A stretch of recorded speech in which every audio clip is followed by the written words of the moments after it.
ছাত্রজীবনে যুক্ত ছিলেন বামপন্থী রাজনীতির সঙ্গে। এরপর শিক্ষকতা, পৌরসভার চেয়ারম্যান, বিএনপির তৃণমূলের নেতা, দুঃসময়ে দলের মহাসচিব এবং শেষে মন্ত্রী। রাজনীতির কণ্টকাকীর্ণ এমন বহু ধাপ পেরিয়ে আসা প্রবীণ রাজনীতিবিদ মির্জা ফখরুল ইসলাম আলমগীরের ওপরই শেষ আস্থা রেখেছে বিএনপি। বৃহস্পতিবার দেশের 23তম রাষ্ট্রপতি পদে প্রার্থী হিসেবে তাকেই মনোনীত করেছে দলটি। অন্যদিকে জামায়াত ইসলামী নেতৃত্বাধীন 11 দলীয় জোটে প্রার্থী হয়ে দেশের সর্বোচ্চ সাংবিধানিক এই পদটির জন্য প্রতিদ্বন্দ্বিতায় নেমেছে বিএনপির একসময়ের ঘরের লোক বীর বিক্রম কর্নেল অবসরপ্রাপ্ত অলি আহমদ।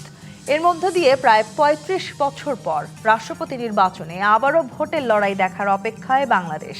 কেমন হতে যাচ্ছে এই নির্বাচন? জানা গেছে এবার রাষ্ট্রপতি নির্বাচিত হতে প্রয়োজন ১৭৫ জন এমপির ভোট। এর বিপরীতে জামায়াত জোটের এমপি ৯০ জন এবং বিএনপির এককভাবে রয়েছে ২৪৭ জন। এই সমীকরণে বিএনপি প্রার্থীর জয় নিশ্চিত। এখন প্রশ্ন জনমনে, পরাজয় নিশ্চিত জেনেও সংখ্যার এই অসম লড়াইয়ে জামায়াত জোট কেন? উত্তরে কেউ বলছেন এটা কেবলই নিয়ম রক্ষা নির্বাচন, আবার কেউ বলছেন বিরোধীরা অংশগ্রহণের মাধ্যমে গণতন্ত্রের সৌন্দর্য বাড়িয়েছে। সত্যি কি তাই, নাকি এর সঙ্গে জড়িয়ে আছে অন্য কোনো রাজনৈতিক বার্তা ও কৌশল? এসব নিয়ে আলোচনায় রাজখান স্টুডিওতে আছেন অর্থ মন্ত্রণালয় সম্পর্কিত সংসদীয় স্থায়ী কমিটির সদস্য সাদাত হোসেন সেলিম এমপি, বাংলাদেশ জাসদের সাধারণ সম্পাদক নাজমুল হক প্রধান এবং জামায়াত ইসলামের কেন্দ্রীয় মজলিসের শুরা সদস্য মোহাম্মদ রাশেদুল ইসলাম রাশেদ এমপি।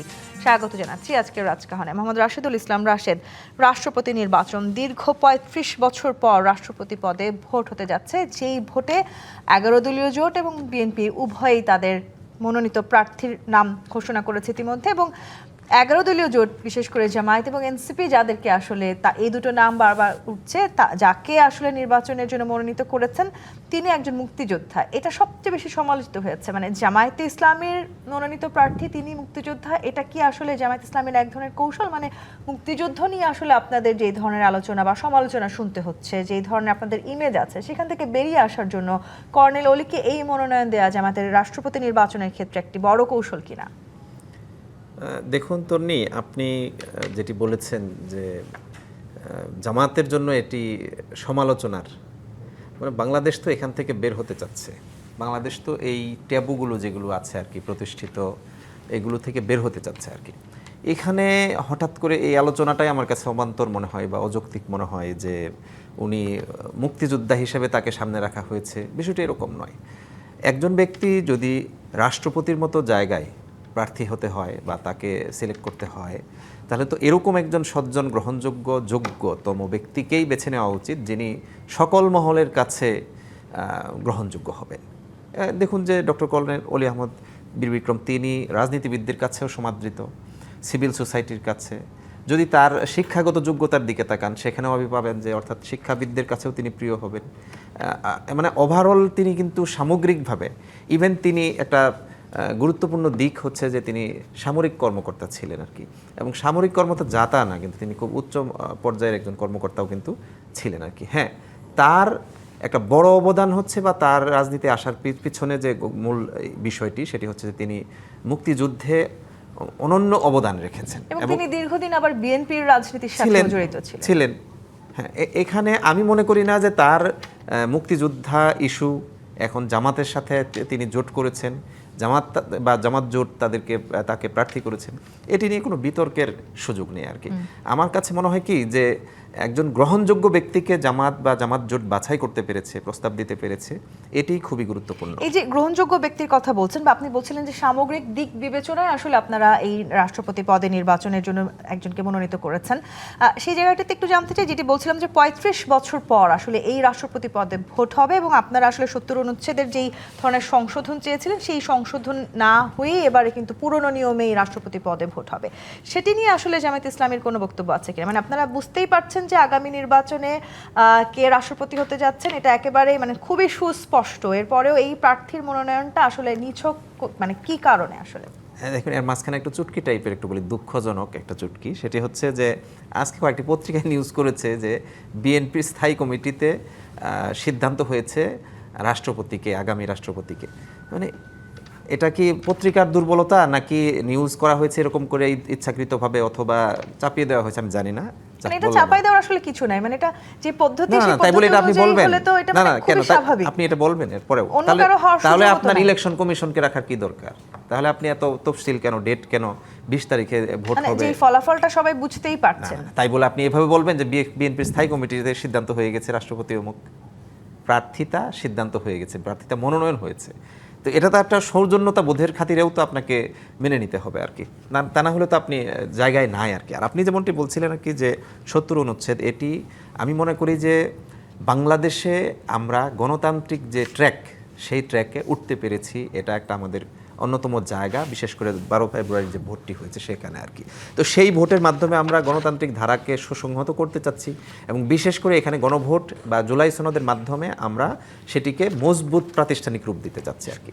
সেই জায়গায় আসলে কিন্তু অবশ্যই সজ্জন গ্রহণযোগ্য ব্যক্তিকে আমরা বাছাই করতে পারতাম আর কি। এখন এখানে আমরা প্রার্থী দিলাম কেন, আমরা প্রার্থী দিয়ে অপরাধ করলাম, আমরা প্রার্থী দিয়ে হেরে যাওয়ার কি বলে নিশ্চিত হওয়ার পরেও কেন আমরা সেটাকে মেনে নিচ্ছি, এই টাইপের বিষয়গুলো তো অবাস্তব। আপনাকে খেয়াল করতে হবে যে গণতান্ত্রিক ধারাকে যদি আপনি সুসংহত করতে চান, আপনি জয় পরাজয়ের চেয়েও বিষয় হচ্ছে যে আপনি এখানে প্রতিদ্বন্দ্বিতা করছেন, আপনি এখানে একটা রাইট ট্র্যাকে আছেন আপনি আর কি। সেই জায়গাটা আমার কাছে দুঃখ লাগছে আর কি, যে অনেকেই, আমার বিশ্বাস যে ওনারা হয় না বুঝে অথবা ইচ্ছাকৃতভাবে করছেন কিনা আমি জানি না, এইটাকে কেন তারা প্রশ্নবিদ্ধ করতে চাচ্ছেন।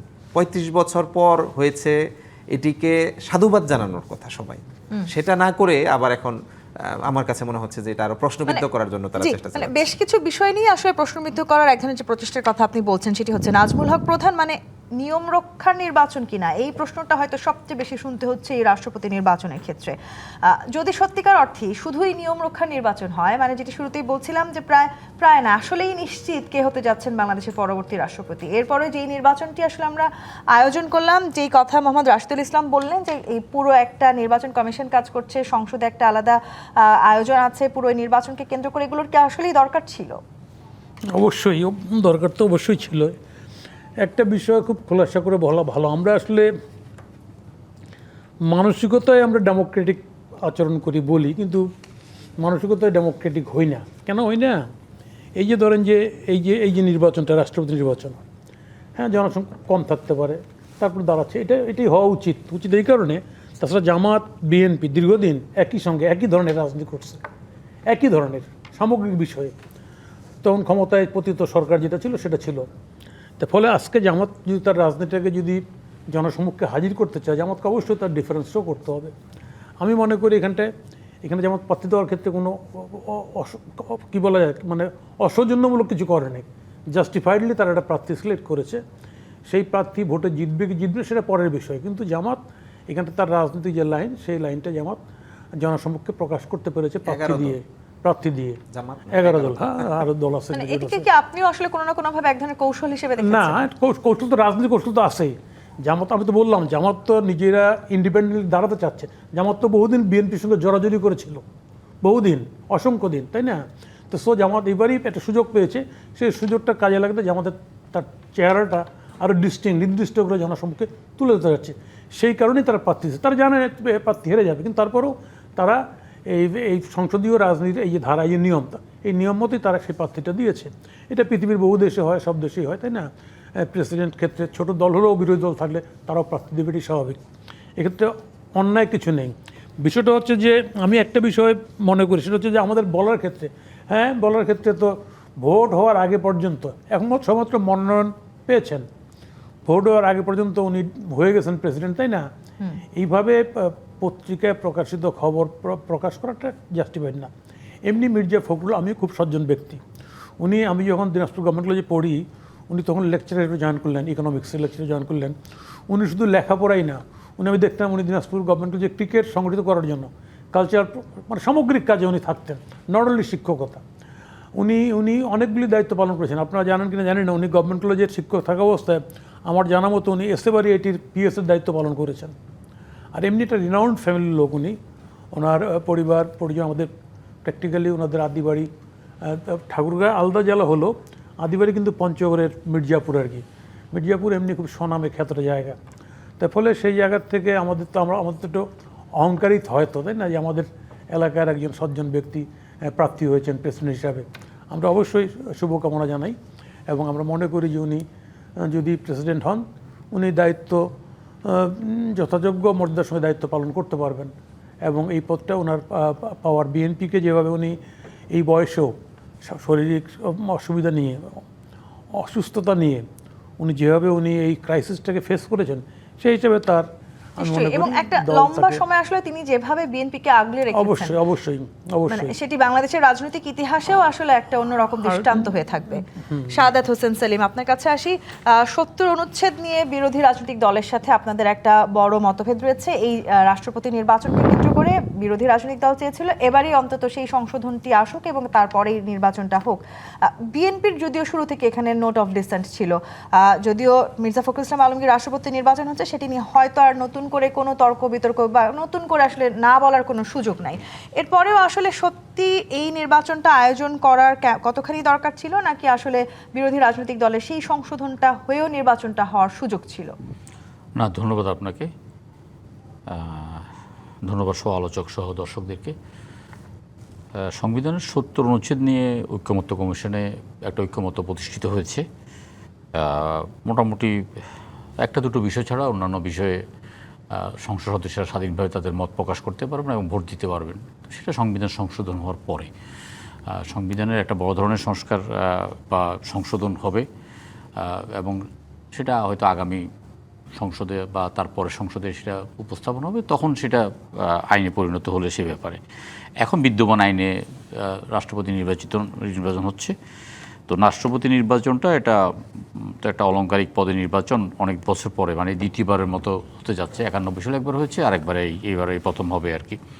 তো সেক্ষেত্রে এটাই তো গণতন্ত্রের সৌন্দর্য, এবং বিরোধী দল যদি পরাজয় নিশ্চিত জেনেও অংশগ্রহণ করেছে, এটা এক ধরনের ধরুন আলাপ আলোচনা, রাজনৈতিক কৌশল, এবং সর্বোপরি আমাদের ডক্টর কর্নেল অলি আহমেদ বীর বিক্রম, ওনার দীর্ঘদিনের লালিত স্বপ্ন। ওনাকে কোনো এক সময় কোনো এক জ্যোতিষী বলেছেন যে তিনি কখনো সরকার প্রধান বা রাষ্ট্রপ্রধান হবেন। তিনি দীর্ঘদিন যাবৎ বুকে এটা লালন পালন করে আসছেন, আমরা যারা কাছে থেকে তাকে জানি তারা।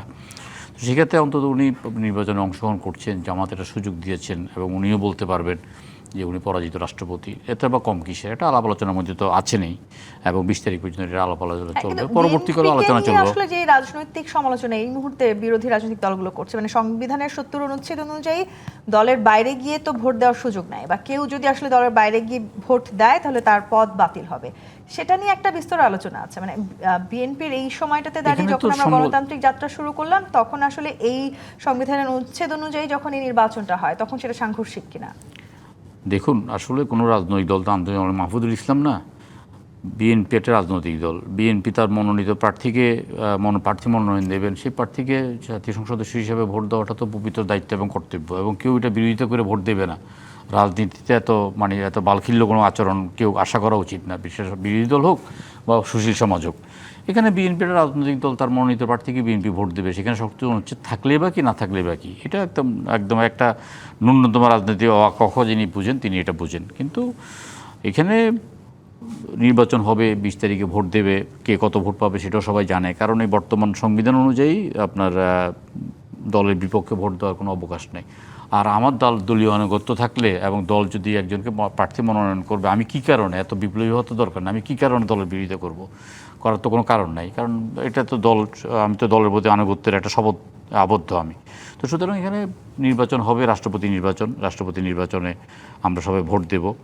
তো এটাতে আমি কোনো সমালোচনা কিছু দেখছি না, বা এটাতে আপনার যে ৭০ অনুচ্ছেদকে এখানে সামনে নিয়ে আসার কোনো প্রয়োজন নেই। ৭০ অনুচ্ছেদ যখন সংবিধানে প্রতিষ্ঠিত হবে, আমরা তো বিশেষ কমিটি একটা গঠন করেছি, যদিও বিরোধী দলের একটা অংশ এই কমিটিতে এখনও তাদের নাম দেননি, 5টি নাম দেওয়ার জন্য আমরা অপেক্ষামান আছি। অন্যান্য রাজনৈতিক দলগুলো তাদের সমন্বয়ে এটা গঠিত হয়েছে, এবং আলাপ আলোচনার ভিত্তিতে সংবিধান সংশোধন হবে। সেক্ষেত্রে রাষ্ট্রপতি নির্বাচন আর অন্যান্য ক্ষেত্রে বিশেষ করে সিদ্ধান্ত প্রস্তাব, তারপরে জনগুরুত্বপূর্ণ প্রস্তাব, কখনো যদি কোনো ভোটাভুটির প্রয়োজন হয় বা কোনো সময় যদি বক্তব্য রাখার প্রয়োজন হয়, তখন সরকারি দল স্বাধীনভাবে তাদের মতামত প্রকাশ করতে পারে। ৭০ অনুচ্ছেদ নিয়ে আসলে বিরোধী রাজনৈতিক দলের যে দাবি দেওয়া আছে সেটি আসলে খুব একটা কার্যকর বা প্রয়োজনীয় বলে এই মুহূর্তে অন্তত আপনি মনে করছেন? আমার কাছে মনে হচ্ছে না। অন্তত এইসব ক্ষেত্রে যদি ৭০ অনুচ্ছেদ থাকতো, মনে করুন আমি আমার ভোটটা আরেকজনকে দিতে পারতাম, দলের মনে, তো আমি একটা দলের প্রতি আমার আনুগত্য আছে, একটা দল আমাকে মনোনয়ন দিয়ে এমপি আপনার বানিয়ে এনেছেন বা জনগণ ভোট দিয়েছেন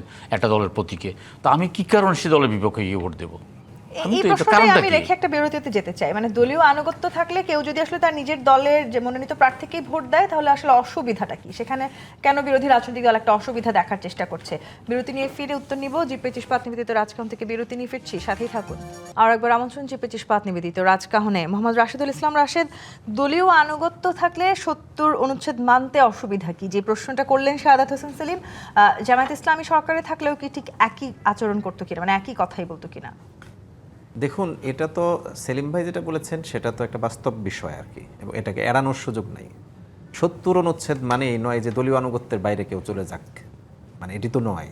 মানে একটা দল তার চিন্তাধারা, তার আইডিওলজি, তার সাংগঠনিক কাঠামো, সিস্টেম, এই সব কিছুর আনুগত্য একজন এমপি হোক, দলের কর্মী হোক, সেটা করবে, এটা তো স্বাভাবিক। এটা নিয়ে তো কারোর দ্বিমত থাকার সুযোগ নাই। কিন্তু বিষয়টি এখানে আলোচনায় যেটি এসেছে, এমনকি বিএনপির যে ৩১ দফা, সেখানেও কিন্তু এই ৭০ অনুচ্ছেদ নিয়ে জুলাই সনদের যে ধরনের কথা সেরকমই আছে, যদিও জুলাই সনদে বিএনপির পক্ষ থেকে একটি নোট অফ ডিসেপ্ট আছে। মেবি ওটা এই জন্য যে এখানে যে ভাষাটা বলা হয়েছে যে পরীক্ষা নিরীক্ষা সাপেক্ষে বিবেচনা করা হইবে, এরকম একটা ৩১ দফার জায়গায় এটা বলা হয়েছে ৭ নম্বর দফায় আর কি বিএনপির। মেবি সেটাকে কেন্দ্র করেই বিএনপি নোট অফ ডিসেন্ট দিয়েছে, এবং আই থিঙ্ক তাদের ৩১ দফার আলোকে গণভোট বাস্তবায়ন কীভাবে করবেন না করবেন জানি না, জুলাই সনদের এই বাস্তবায়নটা বিএনপি করবে ইনশাআল্লাহ। বাট এখানে খেয়াল করার মতো বিষয় যে নিজের দলের কর্মীরা নিজের দলের সিদ্ধান্তের উপর থাকবে, বাট কখনো যদি এরকম হয় যে দলের ফোরামের কোনো চিন্তা ভাবনা, কোনো সিদ্ধান্ত যদি সামগ্রিকভাবে কারো কাছে মনে হয় যে এটি সংকট সমস্যা, তাহলে তো সেটির এগেনস্টে তো তার কথা বলার প্রথমত দলেই কিন্তু স্পেস থাকার কথা। এরপরেও দলে যদি স্পেস সে না পায় অথবা তার কথা গ্রহণযোগ্যতা না পায়, যেহেতু গণতান্ত্রিক দেশ, এজন্যই কিন্তু ৭০ অনুচ্ছেদ নিয়ে এত আলোচনাটা হচ্ছে আর কি। আমার কাছে মনে হয় না যে এটা নিয়ে খুব আহামরি ইস্যু বানানোর দরকার আছে, অথবা এটা নিয়ে ভাববার, মানে আতঙ্কিত হবার কিছু নাই। মানে এই যে দলীয় পদ বাতিল হবে যদি দলের বিপক্ষে ভোট দেয়, সেটা নিয়েই আসলে মূল আতঙ্কটা কিনা? নাজমুল হক প্রধান, মানে এটা নিয়েও আবার আসলে এক ধরনের আলোচনা আছে। সংসদ বিষয়ক গবেষক অনেকেই মনে করছেন যে যদি আসলে যে আলোচনাটা আমরা করছি, মানে তাদের আসলে দলীয় পদ বাতিল হবে কিনা, অনেকে বলার চেষ্টা করছেন যেহেতু রাষ্ট্রপতি নির্বাচন সংসদের আইন প্রণয়ন কার্যক্রম বা সংসদের স্বাভাবিক কার্যপ্রণালীর অংশ নয়, সেক্ষেত্রে আসলে এটাকে সংসদে ভোটদান হিসেবে গণ্য করা যায় না, সেক্ষেত্রে আসলে সদস্যপদ বাতিল নাও হতে পারে। আবার অনেকে এটি মনে করছেন যে সংবিধানের ৭০ অনুচ্ছেদ অনুযায়ী যেহেতু দলের বাইরে গিয়ে ভোট দেওয়া যাবে না, যদি কেউ দেয় সেক্ষেত্রে তার পদ বাতিল হবে। আসলে কোনটা হতে পারে? একটা যেমন ধরুন বলি আপনার ব্রিটেনের ডেমোক্রেসি, যেমন ওটা তো ব্রিটেন ডেমোক্রেসি গোটা বিশ্বে ফলো হয়, আমরাও ফলো করি বা চেষ্টা করি না করলেও।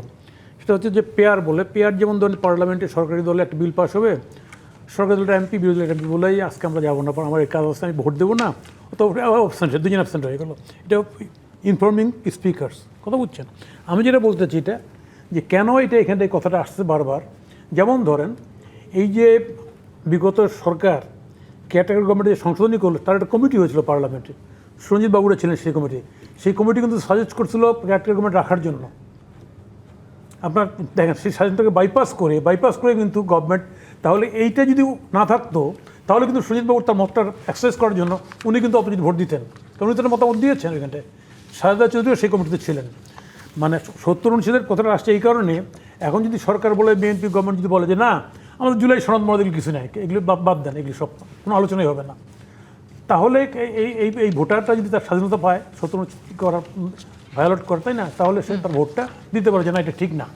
মানে এরকম বেসিক মৌলিক পরিবর্তন যেটুকু নেয়, সেই ক্ষেত্রে একটা দলের মানে সাংসদ তার রোলটা যদি সে প্লে করতে পারে, তাই না, ওই জন্য বলা হচ্ছে যে আমাদের দেশে পারে না। এটা হলো বাস্তবতা। এই পারার ক্ষেত্রে কী পদ্ধতি ব্যবহার করা, কীভাবে করলে এটা পারবে, তার একটা বন্দোবস্ত করা উচিত। ঠিকই বলছে সেলিম ভাই, যেমন যে একটা পার্টির সদস্য, তাই না, সে পার্টি তাকে মনোনয়ন দিচ্ছে, সে তো পার্টির পক্ষেই থাকবে, এটাই স্বাভাবিক, ন্যাচারাল থাকবে। কিন্তু আবার যেটি মোহাম্মদ রাশেদ বললেন যে মানে তার যদি মনে হয় কখনো কোনো সিদ্ধান্ত হয়তো তার পছন্দ হয় না, তিনি তো তার মতামতও জানাতে পারেন। সেটা পছন্দ না হলেও মতামত জানাতে পারেন, কিন্তু মৌলিক কোনো পরিবর্তন যদি হয় সেক্ষেত্রে শুধুমাত্র তার ভোটটা সে এইটুকু জায়গায় স্পেস তৈরি করা উচিত। যেমন আমি বললাম যে ওই ক্যাটাগরি গভর্নমেন্টের প্রশ্নে যে আওয়ামী লীগের যে বিষয়টা, ওইখানটা শাহিদা চৌধুরী, সঞ্জীব সেনগুপ্ত উভয়ে আরেক টার্ম রাখার জন্য বা ক্যাটাগরি রাখার জন্য সাজেশন দিয়েছিল, কিন্তু সেটা আওয়ামী লীগ গভর্নমেন্ট রাখে নাই, পুরো স্টিম রোলার চালিয়ে দিয়ে একদম কী বলা যায় যে দিনের ভোট রাতে ভোট দিনে করেছে।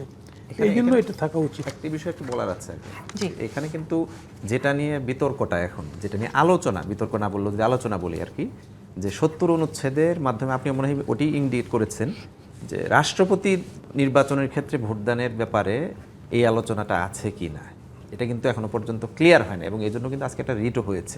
আমি আজকে যখন মনোনয়ন ফর্ম জমা দিতে গিয়েছিলাম আমাদের 11 দলের সাথে, তখন কি বলে চিফ ইলেকশন কমিশনার মহোদয়, ওনাকে জিজ্ঞাসাও করেছিলাম আমরা, তো উনি এড়িয়ে গিয়ে বলেছেন যে রিট নিষ্পত্তি হলে তারপরে আমরা বলবো আর কি, এটা বলেছেন আর কি।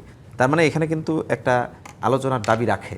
৭০ অনুচ্ছেদের ইস্যুটা সংসদের অভ্যন্তরীণ বিষয়গুলোর সাথে, এখন আমরা রাষ্ট্রপতি নির্বাচনের বিষয় কি শুধুমাত্র সংসদ, নাকি তিনি টোটাল রাষ্ট্রের ব্যাপার আর কি, এটা কিন্তু খেয়াল করতে হবে আর কি। এবং আমি ভালো লাগছিল আর কি সেলিম ভাই যেটি বলছিলেন আর কি, যে বিএনপিরও প্রস্তাবনা এরকম যে সারা দেশের সকল মানুষ মিলে, সকল নির্বাচিত প্রতিনিধিরা মিলে রাষ্ট্রপতি নির্বাচন করা হোক, অর্থাৎ এই বিষয়গুলোকে শুধুমাত্র সংসদের ইস্যু নয় হিসেবে যে কোনো জায়গায় কিন্তু যে কেউ ভোট দিতে পারে। এবং এই জায়গাটিতে তো এখন আসলে বহুল আলোচিত বিষয়। শাহাদাত হোসেন সেলিম, আপনার কাছে একটু জানতে চাই, বিএনপি যাকে রাষ্ট্রপতি হিসেবে মনোনয়ন দিল তাকে নিয়ে আসলে খুব একটা আলোচনা নাই, কিন্তু বিরোধী রাজনৈতিক দল যাকে রাষ্ট্রপতি হিসেবে মনোনয়ন দিয়েছে তাকে নিয়ে যথেষ্ট আলোচনা সমালোচনা আছে। মানে যদি মানে কি মনে হয়, মানে কেন আসলে এই মনোনয়নটা বিরোধী রাজনৈতিক দল দিয়েছে, আর যদি সত্যিকার অর্থেই জামায়াত ইসলামীর কোনো প্রার্থী জয়ী হওয়ার সম্ভাবনা থাকতো, তারা কি একই প্রার্থীকে মনোনয়ন দিতেন?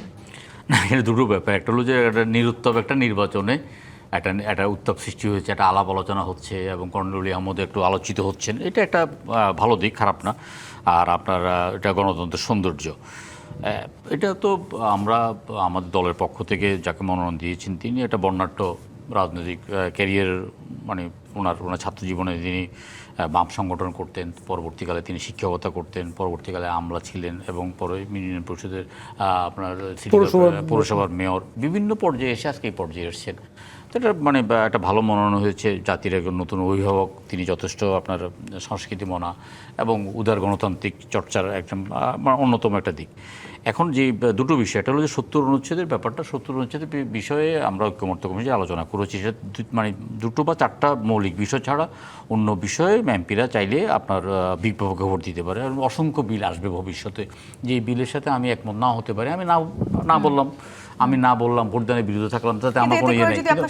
না, আমি বললাম যে যদি আমরা যে জুলাই ঐক্যমত্য সনদ বাস্তবায়ন করে আমরা যে সংবিধানটা সংশোধন করব, সেই সংবিধান সংশোধনে ভবিষ্যতে পার্লামেন্টে এমন অনেক বিল আসবে যে বিলের সাথে আমার ব্যক্তিগত হয়তো মিলছে না, মত পার্থক্য থাকতে পারে, বা আমার এলাকার কারণে কারণে কোনো না কোনো বিষয়ে আমি এটা দ্বিমত করলাম, তা আমি সেখানে আপনার ভোটদানের বিরুদ্ধে থাকলাম, অথবা আমি না ভোট দিলাম, অথবা আপনার করলাম। সেই রকম একটা সুযোগ সৃষ্টি এবং গণতন্ত্রকে আরও প্রাতিষ্ঠানিক রূপ দেওয়া, গণতন্ত্রকে আরও চর্চার মধ্যে নিয়ে আসা, পার্লামেন্টে পলিটিক্সকে আরও চর্চার মধ্যে নিয়ে আসার জন্য ৭০ অনুচ্ছেদে মোটামুটিভাবে বিএনপিও আমি খুব বেশি এখানে দ্বিমত নাই যে এটা সংবিধান সংশোধনের মধ্যে এটা করা হবে। তো এটা আপনার ভবিষ্যতে যে শুধুমাত্র রাষ্ট্রপতি, আমি বলতে রাষ্ট্রপতি নির্বাচনের মতো বিষয়ে আমি তো দলের সাথে দ্বিমত করার কোনো কারণ নাই, কিন্তু অসংখ্য বিল আসবে ভবিষ্যতে, যে বিলে কোনো না কোনো ক্ষেত্রে হয়তো আমি সংক্ষুব্ধ হতে পারি, অন্য একজন সংক্ষিপ্ত হতে পারে, বা জামাতের একজন ভাই সংক্ষিপ্ত হতে পারে, তিনিও তার দলের বিপক্ষে অবস্থা নিতে পারেন। যে কথাটা নাজমুল ভাই বললেন যে আপনার ওই যে আপনার সংবিধান তত্ত্বাবধায়ক সরকার ইস্যুটাকে বাতিল করার ব্যাপারে অনেক হয়তো দ্বিমত করতেন। আমরা দেখেছি বাকশাল কায়েম করার প্রশ্নে যে ভোটাভুটি হয়েছে, সেখানে কিন্তু এমএজি ওসমানী এবং মঈন হোসেন কিন্তু দুইজন কিন্তু তারা ভোট দেননি, পরবর্তীকালে তাদের সংসদের শপথ চলে গেছে। সেটা একটা বিশাল মানে আলোচনার ক্যাম্পাস। তো এখন সেটা হলো যে আমরা একজন সজ্জন, একজন আপনার মাঠের যোদ্ধা বলেন, তারপর সংস্কৃতি মনা, তারপরে ওনার অনেক বর্ণাঢ্য জীবন অধিকারী, যেটা বললেন যে আমি ওনাকে প্রথম দেখেছি 79-এ, তৎকালীন আপনার উপপ্রধানমন্ত্রী জনাব এস.এ. বারী এটির একটি একান্ত সচিব হিসেবে, সরকারি মানে ইয়ে হিসেবে, সেখান থেকে তিনি রিজাইন করে তিনি পৌরসভার নির্বাচন করেছেন। 91 সালে তিনি ধানের শীষ নির্বাচন করে পরাজিত হয়েছেন, 96 তিনি পরাজিত হয়েছেন, কিন্তু হাল ছাড়েন, রাজনীতি মাঠে কিন্তু ধরে রেখেছেন। 2001 সালে তিনি নির্বাচিত হয়ে আবার প্রতিমন্ত্রী হিসেবে দায়িত্ব পালন করেছেন। পরবর্তীকালে বিএনপির ভারপ্রাপ্ত মহাসচিব ছিলেন, তার আগে বিএনপির অঙ্গ সংগঠন জাতীয়তাবাদী কৃষক দলের সভাপতি ছিলেন, ভারপ্রাপ্ত মহাসচিব ছিলেন, পূর্ণাঙ্গ মহাসচিব হিসেবে দীর্ঘদিন দীর্ঘদিন পর্যন্ত কাজ করেছেন, আন্দোলন সংগ্রাম করেছেন, জেলে গিয়েছেন, সব দিক দিয়ে। তারপর উনি একটা ভালো কবিতা পাঠ করেন, কবিতার প্রতি ওনার যথেষ্ট মোহ আছে, ওনার একটা মানে অত্যন্ত মানে আকর্ষণীয় একটা বন্ধু সার্কেল আছে। বিএনপি আসলে সব দিক বিবেচনা করেছে, কিন্তু জামায়াতের যদি এরকম সব দিক বিবেচনা করে জামায়াতের নিজের প্রার্থী থাকতো, তারা কি তাহলে কর্নেল অলিকে মনোনীত করতেন কিনা?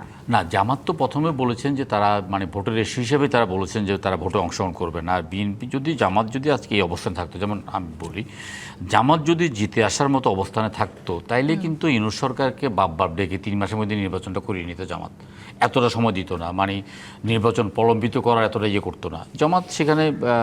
এবং যদি এখন জামাতে যদি 200টা আসন থাকতো বা 155টা থাকতো, 151টা থাকতো, জামাত কি অন্য দলের বাইরে গিয়ে কাউকে রাষ্ট্রপতি নির্বাচনে মনোনয়ন করতো না।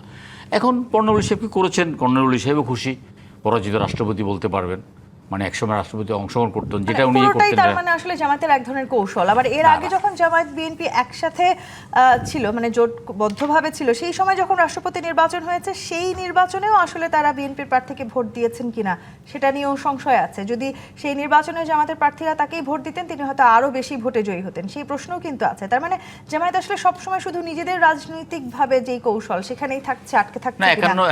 91 সালে তো আমরা দেখেছি যে বিএনপির আওয়ামী লীগের মনোনীত প্রার্থী আপনার জামাত ইসলামের আমির গোলাম আজম সাহেবের কাছে গিয়েছেন, ধর্ণা দিয়েছেন ভোটের জন্য। সেটা অনেকটা বিতর্কের অনেকটা অবকাশ আছে অবশ্যই। এই জায়গাটাতে ফিরবো, একটা বিরতি দিতে চাই। জি25 পাত নিবেদিত রাজকাহন থেকে আরেকটি বিরতি নিয়ে ফিরছি, সাথেই থাকুন। আর একবার আমন্ত্রণ জি25 পাত নিবেদিত রাজকাহনে। মোহাম্মদ রাশিদুল ইসলাম রাশেদ, মানে এর আগের রাষ্ট্রপতি নির্বাচনগুলোর দিকেও যদি আমরা তাকাই, জামায়াতের সবাই আসলে যাকে প্রত্যাশা করা হচ্ছিল, যে রাজনৈতিক দল প্রত্যাশা করেছিল যে জামায়াতের ভোটগুলোও তারা পাবে, তাদেরকেও ভোট দিয়েছে কিনা সেটা নিয়েও সংশয় আছে। মানে সেই সংশয়টা জামায়াতের আসলে সবসময় কেন ঐক্য দলের সাথে থাকে? সংশয় জায়গাটা কেন থাকে? যাদের সাথে আপনারা ঐক্য করছেন তাদের সাথেই আপনাদের এক ধরনের সংশয় জায়গা কেন থাকে? কই মানে 2001 থেকে 6 সাল পর্যন্ত যে বিএনপির সাথে জোটে ছিল জামাত, সেই সময় কি বলে কোনো ক্ল্যাশ ছিল অভ্যন্তরীণ জোটের মধ্যে। এরপরে হলো যে 6 এর পর থেকে এই তো আমরা তো নতুন ইয়েতে চলে গেলাম, হলো কেবল এই 2026-এর ইলেকশনকে কেন্দ্র কোনো করে। সংশয় নাই? না, মানে 2026-এর ইলেকশন পর্যন্ত আমরা তো একসাথেই ছিলাম। এটা নিয়ে হ্যাঁ, একটা দল নিজস্ব আইডিওলজি আছে, গঠনতন্ত্র আছে, সিস্টেম আছে আর কি। এটা বিএনপির নিজস্বতা থাকবে, জামাতের নিজস্বতা থাকবে, সেখানে কিছু ভিন্নতা তো থাকবেই। এর অর্থ এই নয় যে কি বলে এটাকে সংশয়, আমি এটা মনে করি না আর কি। আর রাজনীতিতে কি বলে প্রত্যেকের রোল প্লে করার একটা বিষয় থাকবে আর কি। তো এই মুহূর্তে বিএনপির মতো করে বিএনপি রোল প্লে করছে, জামাতের মতো করে, জামাতের সাথে আরও যারা আছে তারা তাদের মতো করে রোল প্লে করছে। কোনো দলকেই, ইভেন আমরা এটা তো কখনোই কাউকে বলি না যে জামাতে এখন যে 11 দলে আছে, বাকি 10 দল কি 5 দল 2 দল তারা জামাতের মতো করেই চলতে হবে কেন? তাদের নিজস্ব তাহলে সংগঠন আছে না? তো যদি তাই না হবে তাহলে তারা আবার জামাতে যোগদান করবে। এটি কোনো আলোচনা নয়। আমি মনে করছি যে এখানে যেটি আপনি বলেছেন যে রাষ্ট্রপতি নির্বাচনে ভোট দান কম হয়েছে আর কি, আমার কাছে মনে হচ্ছে এরকম যে রাষ্ট্রপতি নির্বাচনটা তো তখন প্রার্থী ছিল না।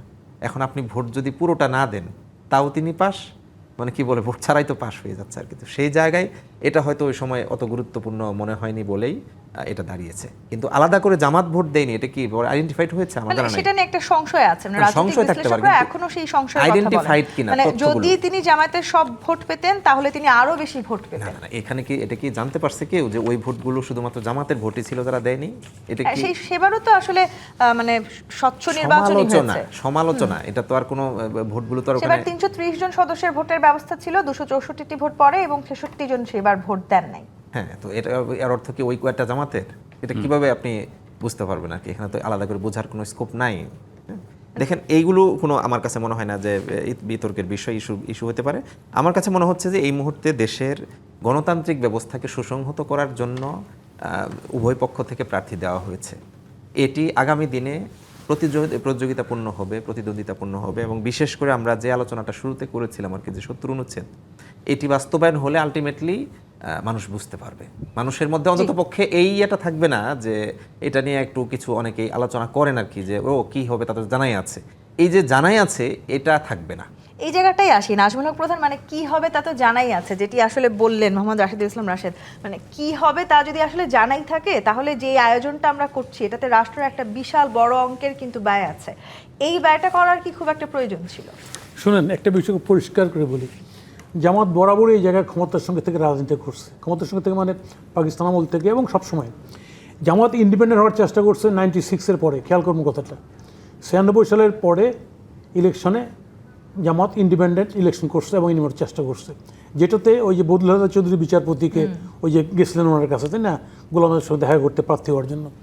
সেই ইন্ডিপেন্ডেন্ট হওয়ার এরপরে আবার জামাত, যেহেতু আওয়ামী লীগ খুব পরাক্রমশালী ছিল, সে কারণে আবার বিএনপি সঙ্গে গেছে। এবারই প্রথম জামাত আবার ইন্ডিপেন্ডেন্টলি রাজনীতি করার চেষ্টা করছে। ফলে এটা অর্থনৈতিক ক্ষতি, অমুক তমুক, আমি এগুলি এই বিবেচনা দেখছি না। দেখছি জামাত একটা স্বাধীন সক্রিয় ধারায় রাজনীতি করতে যাচ্ছে। সেটা জোট করেছে, বিরোধী দলের পথ অলঙ্কৃত করেছে, বিরোধী দলের নেতা হয়েছে, এবং সেটা পার্লামেন্টারি পলিটিক্সের বিরোধী দলের দায়িত্বটা পালন করতে যাচ্ছে। সেই কারণে উনি প্রার্থী দিয়েছেন, এবং এটা আমি মনে করি জামাত জাস্টিফাইডলি এই কাজটা করেছে। জামাত যদি ইন্ডিপেন্ডেন্ট রোল প্লে করতে পারে, বাংলাদেশের রাজনীতিটা হেলদিয়ার হবে। কারণ আমাদের অতীতে আমরা দেখছি এখানে রাজনীতিটা কখনোই কিন্তু সহনশীল রাজনীতি হয় নাই। জামাতের সঙ্গে তো নয়ই, কারোর সঙ্গে, বিএনপি আওয়ামী লীগ কারোর সঙ্গে কারো সহনশীল রাজনীতি হয়নি। বাংলাদেশের পার্লামেন্টের একটা সহনশীল রাজনীতি প্রয়োজন। ডেমোক্রেসির বেসিসটাই হচ্ছে টলারেন্স। আপনি যে সময়টাতে দাঁড়িয়ে সহনশীল রাজনীতির কথা বলছেন, একই সময়ে জামায়াতের যে প্রার্থী বা 11 দলীয় জোট যে প্রার্থী মনোনয়ন দিয়েছে, সেটার পেছনে আসলে এক ধরনের রাজনৈতিক বার্তা এবং কৌশল খোঁজার চেষ্টা করছেন তো রাজনৈতিক বিশ্লেষকরা। অবশ্যই অবশ্যই এই কৌশলের মধ্যেই তো আপনাকে পার্লামেন্টারি ডেমোক্রেসিটাকে হেলদিয়ার করতে হলে তো আপনাকে তো এই কাজগুলি করতে হবে। এটার বাইরে না, তো এটার বাইরে না। বরঞ্চ আমি যেমন মনে করি যে পার্লামেন্টে এখনও আমি পজিটিভ কোনো আলোচনা দেখতেছি না। খারাপ লাগবে বলতে গিয়ে, তাই না, ওখানটা আমি দেখছি, আমি একদিনই দেখছি পার্লামেন্টের আলোচনা। হোম মিনিস্টার সাহেব একটা বিবৃতি দিচ্ছেন, বিধিতে ওই কোথাকার দামাতের ছেলে কোন মেয়েকে লুকায় কি অ্যাভয়েড করার কারণে নিজে অ্যাবসকন্ড হয়ে গিয়ে গুমের কেস সাজাইছে, ওর বিবৃতি দিচ্ছেন। This should not be subject of discussion parliament. পার্লামেন্টে আলোচনা হওয়া উচিত কি, আজকে আমাদের এখানে গ্যাসের দাম কি, বিদ্যুতের দাম কি, পাচ্ছে না বিদ্যুৎ, আজকে কেন আমরা আমেরিকার চুক্তির বাইরে এই চুক্তিটাকে অ্যালাউ করলাম, কেন বাইরের থেকে আমরা গ্যাসটা নিতে পারছি না, বিরাট সমস্যার মধ্যে পড়ে গেছি আমরা। কিন্তু আমাদের এই যে পারমাণবিক বিদ্যুৎ, এর পেমেন্ট করতে পারছি না আমরা আমেরিকার সঙ্গে চুক্তির কারণে, এই যে রাশিয়ার সঙ্গে রুসাটের সঙ্গে যেটা করছি। তাহলে আজকে এইসব জনগুরুত্বপূর্ণ সম্পর্ক আলোচনা না করে পার্লামেন্ট কি প্রেমের আলোচনা, পরকীয় আলোচনার জন্য পার্লামেন্ট নাকি? আজকে তো পরকীয় আলোচনায় চলে গেছে ওই জায়গায়। তো তাহলে পার্লামেন্টটাকে সুন্দর সুস্থ করতে হলে, তাই না, এখানে একটা পজিটিভ রাজনীতি দরকার। বিএনপি জামাত বরাবরই একই ধরনের রাজনীতি করছে। ফলে এটাকে অ্যাপার্ট করতে ওনাদের উভয় পক্ষকে চিন্তা বুদ্ধি খাটাই করতে হবে। এখনও সেই জায়গাটা আসে নাই। মানে এখনো কেন সেই জায়গাটিতে আমরা পৌঁছতে পারি নাই, সাদাত হোসেন সেলিম? না, আমরা পৌঁছাতে পারবো ইনশাল্লাহ। এখন তো অনেক দিন পরে একটা আপনার গণতান্ত্রিক চর্চা হচ্ছে, একটা শক্তিশালী বিরোধী দল আছে, একটা জনগণের ভোটে নির্বাচিত একটা পার্লামেন্ট আছে, এবং পার্লামেন্টের প্রতি মানুষের আশা আকাঙ্ক্ষা আছে, একটা মানে পার্লামেন্টের কার্যক্রমের প্রতি মানুষের একটা মানে চাহিদা আছে। সব মিলিয়ে আমরা চাহিদা পূরণ করতে পারবো এবং আমরা মানে সামনের দিকে এগিয়ে নিয়ে যেতে পারবো। গণতন্ত্র বারবার হোঁচট খেয়েছে। আপনার 2008 সালের পরে 2014 সালে মানে যে নির্বাচনটা হয়েছে, সেই নির্বাচনটা অনেকটা মানে সংবিধানের সাথে সাংঘর্ষিক নির্বাচন। কারণ সংবিধানে আছে জনগণের প্রত্যক্ষ ভোটে নির্বাচিত যারা, তারা রাষ্ট্র পরিচালনা করবেন। সেখানে 154 জন জনগণের ভোট ছাড়াই নির্বাচিত হয়ে পার্লামেন্টে গিয়েছেন এবং তারা শাসন করেছেন একাধারে 15 বছর পর্যন্ত। তো সেক্ষেত্রে এখন একটা অনেক রক্ত, মানে অনেক অশ্রু, অনেক ত্যাগ, অনেক সংগ্রামের বিনিময়ে আমরা একটা নির্বাচন পেয়েছি, একটা পার্লামেন্ট পেয়েছি, আমাদের অনেক শহীদ রক্ত দিয়েছে। সব মিলিয়ে যা জাতির যে আশা আকাঙ্ক্ষা, এটা আমরা প্রতিফলন ঘটাতে পারবো। সংসদে অনেক ভালো বিষয় নিয়ে আলোচনা হচ্ছে, আপনার ভালো ভালো কথাবার্তা হচ্ছে। অনেকেই প্রথমবার 350 পার্লামেন্টের মধ্যে 250-এর উপর মেম্বার অফ পার্লামেন্ট এবার প্রথমবারের মতো নির্বাচিত হয়েছেন। তো তারা পার্লামেন্টে তাদের ভূমিকা রাখার চেষ্টা করছেন, শিখছেন, এবং ভবিষ্যতে পার্লামেন্টে এই সকল আলোচনার এবং সকল রাজনীতি কেন্দ্রবিন্দু হবে, উন্নয়নের এবং আপনার সমস্ত নীতি নির্ধারণী বিষয় কেন্দ্রবিন্দু হবে। পার্লামেন্ট নিয়ে যখন কথা বলছেন, আমি যদি একটু যুক্ত করি, মানে সচিবালয়ে আজকে বিএনপির বৈঠক হয়েছে, মানে রাষ্ট্রপতি নির্বাচন নিয়ে বৈঠক হয়েছে, সেটি নিয়ে জামায়াতের একটা বড় সমালোচনা আছে। জামায়াতের সেখানে বলা হয়েছে এখানে কোনো বৈঠক, সচিবালয় নির্বাহী জায়গা, সেখানে এরকম কোনো বৈঠকের রেকর্ড আসলে তাদের জানা নাই। না, সেখানে তো বিএনপি পক্ষ থেকে বলা হয়েছে, বা এখানে আসলে কোনো বৈঠক হয় না আনুষ্ঠানিকভাবে। এটা মানে এখানে ঘোষণা করা হয়েছে প্রার্থী এবং দলের সিনিয়র নেতা, মন্ত্রিসভার সিনিয়র সদস্যরা, হুইপবৃন্দ যারা ছিলেন, তাদের সামনে এটা ঘোষণা করা হয়েছে। সেখানে কোনো বৈঠক হয়নি বা কোনো আলোচনা হয়নি। এই কাজটিকে তারা বলেছেন যে এই কাজটা আপনারা করেছেন, তার মানে আপনারা গণতন্ত্রকে আসলে কিভাবে দেখেন, মানে এই কাজটি করার মধ্য দিয়ে আপনাদের গণতন্ত্র দেখাকে প্রশ্নবিদ্ধ করার সুযোগ পেয়েছে জামায়াত? এখানে গণতন্ত্রকে প্রশ্নবিদ্ধ করার কোনো সুযোগে নাই। বিএনপি স্থায়ী কমিটির আলোচনা হয়েছে, আলোচনার মধ্যে দিয়ে বা পার্টির চেয়ারম্যান এবং প্রধানমন্ত্রী যিনি যার কার উপর দায়িত্ব দিয়েছেন তিনি সিদ্ধান্ত নেওয়ার জন্য তিনি একটা সিদ্ধান্ত গ্রহণ করেছেন এবং সিদ্ধান্ত আছে জানিয়ে দিয়েছেন। সেখান থেকে সবাই মিলে নির্বাচন কমিশনে গিয়েছে। এখানে কোনো রাজনৈতিক দলের সভা তো হয়নি এটা। কেন তাহলে আপনারা এর মধ্য দিয়ে আসলে অগণতান্ত্রিক কিছু দেখার চেষ্টা আমি তো করছেন? শুরুতেই তো নিয়ে আমি কিন্তু বলেছি আর কি যে এটা মিডিয়ার কাছে কি বিএনপির পক্ষ থেকেই পাঠায় দেওয়া হয়েছে শিরোনাম যে এই যে স্থায়ী কমিটিতে সিদ্ধান্ত হলো রাষ্ট্রপতিকে। স্থায়ী কমিটিতে তো রাষ্ট্রপতি সিদ্ধান্ত হবে না, রাষ্ট্রপতি প্রার্থীর সিদ্ধান্ত হবে, চূড়ান্ত করবে আর কি বিএনপি। তো সেটা এবং একটি বড় ধরনের প্রশ্ন আপনি করেছেন, আমি আর সেদিকে যেতে চাচ্ছি না কি যেহেতু সময় সংকীর্ণ। আমার কাছে মনে হচ্ছে যে মাননীয় প্রধানমন্ত্রী খুবই ভালো বক্তব্য রাখছেন, সিদ্ধান্ত নিচ্ছেন, বাট বিএনপির সামগ্রিকভাবে বর্তমানে বেশ কিছু বক্তব্য, বেশ কিছু কথাবার্তা অসংলগ্ন মনে হচ্ছে। যে আজকে দেখেন যে সবচেয়ে আলোচিত বিষয় হলো যে জ্বালানি মন্ত্রী তিনি যে বক্তব্যগুলো দিয়েছেন, কথা দিয়েছেন, তা কিছু করার নেই। কি আর শুধু কে করবে? উনি তো এখানে দায়িত্বপ্রাপ্ত। এটা কি বিরোধী দল করবে? এটা কি অন্য কোনো মন্ত্রী এসে করে দেবেন, অন্য কোনো সংসদ সদস্য করে দিবেন, কি সিভিল সোসাইটি করে দিবে? উনাকেই তো দায়িত্ব আমরা দিয়েছি সবাই, কথার কথা এটা নাকি? অর্থাৎ এই যে যেভাবে বলা দরকার, যেভাবে ডিসিশন নেওয়া দরকার, সেই জায়গায় আমি বড় ধরনের ত্রুটি দেখছি এবং এটি আমাদের জন্য কিন্তু মনে বিএনপি করব তো যে আসলে আবার এটা একটা ব্যাখ্যাও দিয়েছেন, মানে সেখানে তারা এমন কিছু করেন নাই যেটা করার সুযোগ নাই। না, এখানে আপনি একটি দলীয় সিদ্ধান্ত কেন আপনি মিনিস্ট্রিতে বসে নেবেন, ক্যাবিনেটে বসে নেবেন? এটা তো দরকার নাই। মানে আবার আপনাদের সেক্রেটারি জেনারেল এটিও বলেছেন যে বিএনপির মতে হচ্ছে আমার দলের মতন হলে গণতন্ত্র, না হলে স্বৈরতন্ত্র। শাহাদাত হোসেন সেলিম। না দেখুন, আমার মতো গণতন্ত্র এরকম এটা এখন আর এই জুলাই অভ্যুত্থানের পরে এটা কারো বলার কোনো সুযোগ নাই। মানুষের মনোজগতের একটা ব্যাপক পরিবর্তন হয়েছে, মনোজগতের সংস্কার হয়েছে। গণতন্ত্রের জন্য আন্দোলনে অনেকেই জীবন দিয়েছে। আমরা তাদের শহীদের প্রতি শ্রদ্ধা জানিয়ে আমরা বলতে চাই এই ধরনের কোনো মনোবৃত্তি বিএনপির মধ্যে নাই এবং এটা বলারও কোনো অবকাশ নেই। এখন বিরোধী দল বিরোধিতা খাতিরে অথবা বিরোধী দল এমন কিছু শব্দ উচ্চারণ করবে, এমন কিছু শব্দ বাক্য চয়ন করবে যেটা আকর্ষণীয় এবং যেটা মিডিয়াতে আনা যায়। প্রধান, একদম ছোট করে একটু আপনার কাছে জানতে চাই, এই রাষ্ট্রপতি নির্বাচন শুধুই নিয়ম রক্ষার থাকবে নাকি সত্যিকার অর্থেই গণতান্ত্রিক যাত্রা শুরু হবে? সত্যিকার অর্থে গণতান্ত্রিক যাত্রা এবং এই যে নতুন পার্লামেন্টটা যে হলো, এই পার্লামেন্ট এখনও কিন্তু পুরাতন পথেই হাঁটতেছে। আমার ধারণা এই ঘটনার মধ্য দিয়ে নতুন পথে হাঁটা তারা শুরু করবে। ধন্যবাদ শাহাদাত হোসেন সেলিম, নাজমুল হক প্রধান এবং মোহাম্মদ রাশিদুল ইসলাম রাশিদ আজকে আমাদেরকে সময় দেওয়ার জন্য। আজকের মতো বিদায় নিচ্ছি জি25 নিবেদিত রাজকাহন থেকে। ফিরব আগামী রবিবার রাত 10টায় নতুন রাজকাহন নিয়ে। ডিবিসির সঙ্গেই থাকুন।